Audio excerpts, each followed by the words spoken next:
Season 8ல இப்ப தமிழ்ல title winner யார் அப்படின்றத எல்லாருமே பேசி வந்துட்டு இருக்காங்க. இந்த சூழ்நிலையில இப்ப என்ன இருக்கு அப்படின்னா, தீபக் அவர்கள் வெளியேறியிருக்கிறாரு கடந்த வாரத்துல எவிக்ட் ஆகி. அதுல யார் இப்ப அடுத்து வின் பண்ண போறாங்க? இன்னும் வந்து பணப்பெட்டிய கூட வைக்கலையே அப்படின்னு எல்லாரும் சொல்லி வந்துட்டு இருக்காங்க. தீபக் அவர்கள் தன்னுடைய மகனுக்காக விளையாட வந்திருக்கேன் அப்படின்னு நெறைய விஷயங்கள் பேசியிருந்தாரு. இந்த சூழ்நிலையில இப்ப அவர் பேசியிருக்கக்கூடியது மிகப்பெரிய அளவுல சமூக வலைதளங்கள்ல வந்து பார்த்தீங்கன்னா வைரலாக பரவி வந்துட்டுருக்கு. அதோட விஜய் சேதுபதி அவர்களும் என்ன சொல்லியிருந்தாரு அப்படின்னா, நல்ல கண்டஸ்டன்ட்லாம் வெளியேறி போறாங்க. நீங்க கை தட்டுறதுக்கு பதிலா ஓட்ட போட்டீங்கன்னா, அது அவங்களுக்கு எவ்வளோ ஹெல்ப்ஃபுல்லா இருக்கும் அப்படின்னு ஆடியன்ஸையும் பார்த்து பேசியிருக்கிறாரு.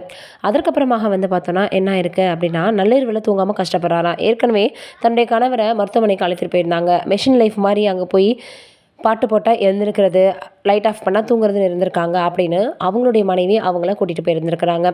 இந்த சூழ்நிலையில சீக்கிரமே அவருடைய உடல்நிலை சரியாயிரும். டயட் இருக்கணும், நல்லா தூங்கணும், கொஞ்ச நாள்ல இது சரியாயிரும் அப்படின்னு மருத்துவமனையில மருத்துவர்கள் அவருக்கு அட்வைஸ் பண்ணி அனுப்பியிருக்காங்க. அதனால இப்ப அவர் கொஞ்சம் கொஞ்சமாக தன்னுடைய இயல்பு நிலைக்கு திரும்பி வராரு அப்படின்னு சொல்லப்படுது.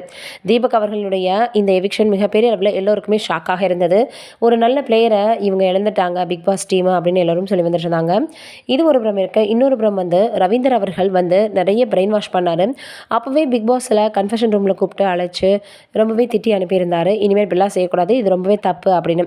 இந்த சூழ்நிலையில இப்ப ரவீந்தர் அவர்கள் வந்து மறுபடியும் வந்து தன்னுடைய வேலையை காட்ட ஆரம்பிச்சிட்டாரு அப்படின்னு சொல்லி வந்துட்டு இருக்காங்க. அதோட அர்ணவ் அவர்கள் நிறையவே சட்டை இல்லாமல் இருப்பான் அப்படி இப்படின்னு தேவையில்லாத ரொம்ப வார்த்தைகளை பேசியிருந்தாரு. அதனால இப்போ மறுபடியும் ரீஎன்ட்ரி கொடுத்துருக்கக்கூடியவங்க பயங்கரமாக அவரை வச்சு செஞ்சு வந்துட்டு இருக்காங்க சத்யா அப்படின்ற மாதிரி சொல்லி வராங்க.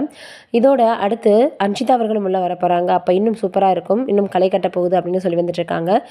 ஏற்கனவே போட்டியாளர்கள் இருந்த நிலையில் மறுபடியும் ரீஎன்ட்ரி கொடுத்துருக்குறாங்க வெளியே போன போட்டியாளர்கள். அதனால் அவங்க சப்ஸ்டியூட் வச்சு கூட ஆடுவாங்க, இவங்களை வெளியே அனுப்பிட்டு அவங்க கூட ஆடுவாங்க அப்படின்னு நிறைய விஷயங்கள் வந்து பேசி வந்துட்டு இருந்தாங்க. ஆக மொத்தத்தில் யார் டைட்டிலை வின் பண்ண போகிறா, இன்னும் என்னென்ன டாஸ்க்லாம் அவங்க வைக்க போகிறாங்க அப்படின்றத வெயிட் பண்ணி பார்ப்போம். ஓட்டுகளின் அடிப்படையில் தான் செலக்ட் பண்ணுவாங்கன்னா கூட யார் வருவான்ற ரொம்ப எதிர்பார்ப்பு அதிகமாக இருக்குது. நீங்கள் நினைக்கிறீங்க இதை பற்றின கமெண்ட்டில் சொல்லுங்கள்.